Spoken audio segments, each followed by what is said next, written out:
मुझे तो यही होता है कि तुझे निर्भया बना देंगे, तुझे एक वो थी नागनी तिवारी थी, रागनी तिवारी जो थी, वो मुझे लगातार लाइव पे आके धमकियाँ देती थी, अपना घर बताए मन्नी जी तुझे घर में घुस के मारूंगी। तो ये लोग तो नफरतिये डरे हुए लोग हैं, ये हर उस सच्ची आवाज को दबाना चाहते हैं जो हर सच को सामने लेकर आता है। आज आरएसएस के बारे में सबसे पहले मैंने बात करनी शुरू करी, आरएसएस का छोटा रिचार्ज मैंने बोला था केजरीवाल को, और ये तमाम के तमाम धर्म से जोड़ देते हैं।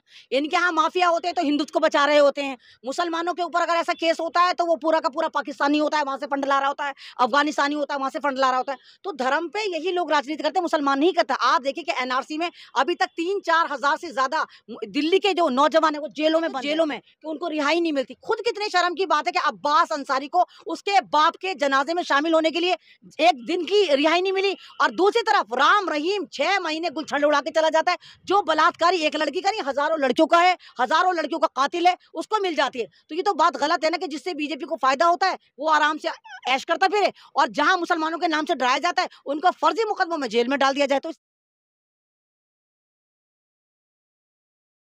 मैं यहाँ पर रोकना चाहूँगा।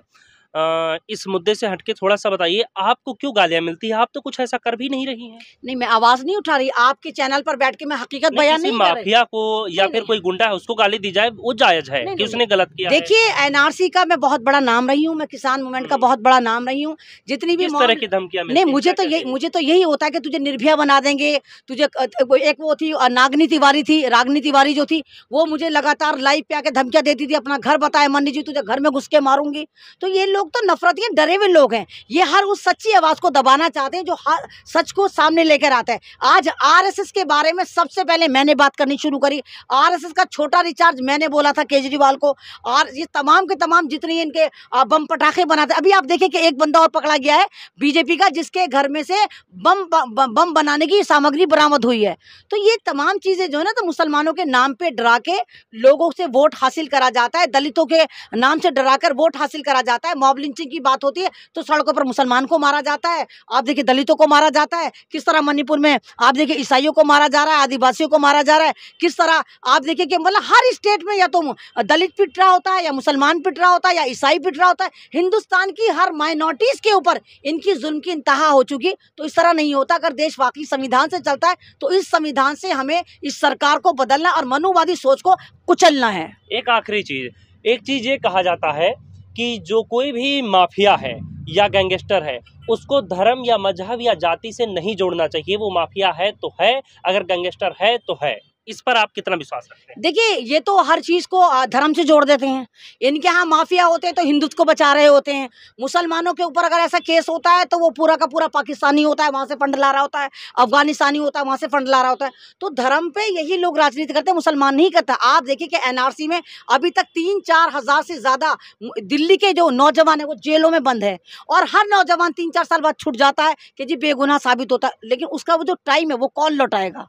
अभी आप मतलब तमाम देखिए मुसलमान जितने भी लोग हैं उन पे इतने मुकदमे लगा दिए गए जो जेलों में कि उनको रिहाई नहीं मिलती। खुद कितने शर्म की बात है कि अब्बास अंसारी को उसके बाप के जनाजे में शामिल होने के लिए एक दिन की रिहाई नहीं मिली, और दूसरी तरफ राम रहीम 6 महीने गुलछड़ उड़ा के चला जाता है।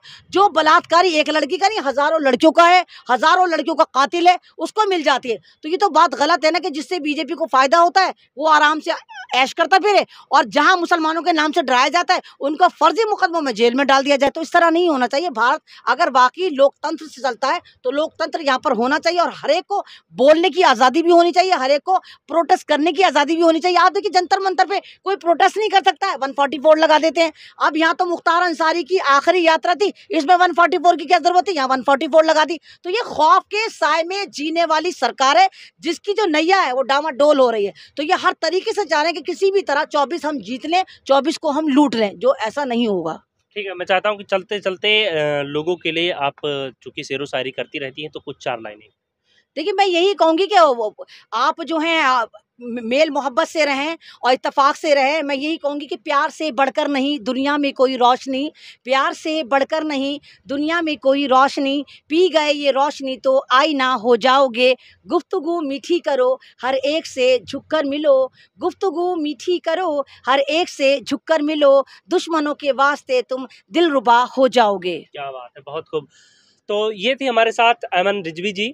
इनकी बात से आप कितने सहमत हैं कितने नहीं वो आप कमेंट में लिखिएगा, लेकिन एक बात जो तय है जिसमें कोई भी किंतु परंतु नहीं है कि इस वक्त देश में जाति धर्म और मजहब जो है, जो उन्माद की भाषा है वो दिन प्रतिदिन बढ़ती जा रही है। वो चाहे हम किसी भी की बात करें, चाहे इधर कौम की बात करें या उधर कौम की बात करें, अगर सबसे ज़्यादा कुछ ज़रूरी है तो वो है भाईचारा। क्योंकि ये जो उन्माद का जहर है, ये जो उन्माद की चिंगारी है, ये जब विस्फोट होगा तो न जाने कितने घर उजड़ जाएंगे। इसीलिए आप अपने आसपास पड़ोस में रहने वाले लोगों के साथ प्रेम और सद्भाव के साथ रहिए। फिलहाल इस वीडियो में इतना ही, बने रहिए आप हमारे साथ।